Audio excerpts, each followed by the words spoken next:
This side lying exercise works the inner thigh, so it's your basic inner thigh raise. And I'm going to show you a few different variations here. So we're going to be propped up on our elbows, so remember thinking about that rib and that shoulder and also the head.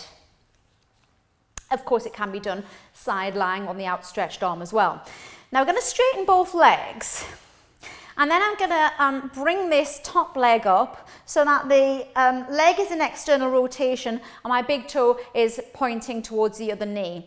Being careful not to roll back too much here. Now when the leg is in line with the spine, you won't get very much lift at all. So what I want you to do is just bring that leg forward a few inches from that midline. So that you can then lift the leg up. And the further forward the leg is, the more the pelvis will want to roll back. So also watch out for that. So this foot can be flexed or pointed, okay? And the head is down to the side in line with the rest of the spine. So you're going to breathe in, rib in, shoulders back, head down, core engage, lifting up and gently down. Exhale, lift. Inhale, lower, okay? Now, if two legs off the floor is too much for the spine, you can cross that top leg over the bottom leg. And again, this leg can either be forward, in which case the leg is often higher, or it can be in line with the spine, in which case it doesn't lift as high. So entirely up to you, lifting up, lowering down. You can also do this lying on the outstretched arm, which we'll show with Jasmine. And for sciatic problems, if you're doing this leg on top of the other leg, then you can also have it in a parallel position rather than in external rotation. Okay, Jasmine? So you're going to lie on your side on that outstretched arm. So, hip over hip, knee over knee, ankle over ankle. Now I'm going to bend that top knee so the big toe is kind of touching like this. It's a more sort of balletic position. You can also have that heel down if it feels better for some of your clients. We'll show you that version. And we're going to flex that bottom foot. Okay. Now the leg is just slightly forward, so I'm going to put it in line and just see how little the leg lifts.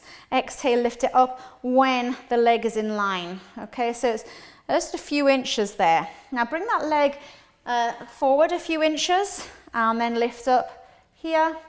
You see the leg lift a little bit higher there. Okay, now bring it back in line.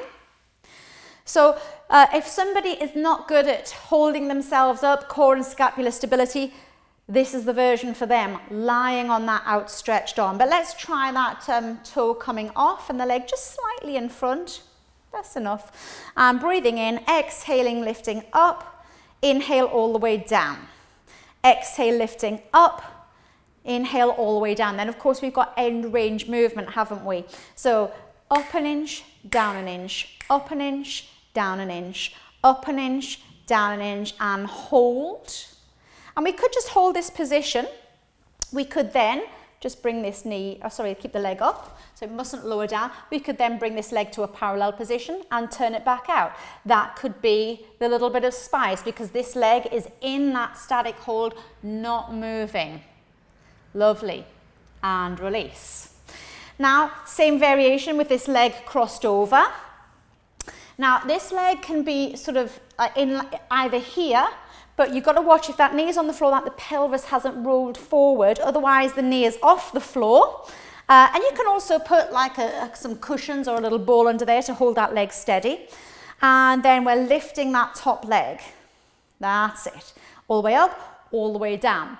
And remember, when we've done full range movements, we're then doing end range pulses. So up an inch, down an inch, up an inch, down an inch. So in terms of number of repetitions, you're always looking to do at least 8 minimum. And in order to keep with the beat and phrase of the music, being as how it's in counts of 8, it will either be doing 8 repetitions, 16, 24, or 32. Okay? So if I was to do 8 full range movements, then the end range movements, we're generally doing twice as many because it's twice as fast. Okay, so if I was doing 8 full range, I'd be looking to do 16 end range movements, twice as fast. So just to give you an idea of the timing, a full range movement is probably about 4 beats. So Jasmine, bring it up, 2, down, 2, up, 2, down, 2, 1, 2, 3, 4. So 4 beats for 1 complete repetition. If we're doing end range movements, it's twice as fast. So instead of 4 beats, it's going down to 2 beats. Okay, Jasmine? 1, 2, 1, 2, 1, 2, 1, 2. So because it's twice as fast, you get in twice as many in that same time frame. Okay? And finally, just popping yourself up onto that elbow. So again, this is suitable if people can keep this rib in, core stability, and that shoulder back, scapular stability, keeping that equal length on both sides of the neck, looking down as if you had a wristwatch on, okay? And then again, bending that top leg, okay? Let's try in just a parallel position, Jasmine, so you're there, that's it, like that. And then lifting that leg and really watching, yeah, lifting up, lowering down. You may get a little bit of movement in the pelvis, but what you're watching out for is that as Jasmine lifts the leg, she's not going to roll back and then roll forward and then roll back and then roll forward. She's looking to keep that stable position of the pelvis. So there's quite a lot of options here on the elbow, on the outstretched arm, foot on that top leg, foot in front of the leg slightly forward of the midline, or leg in line with the spine. So quite a few variations, all working that same inner thigh muscle group.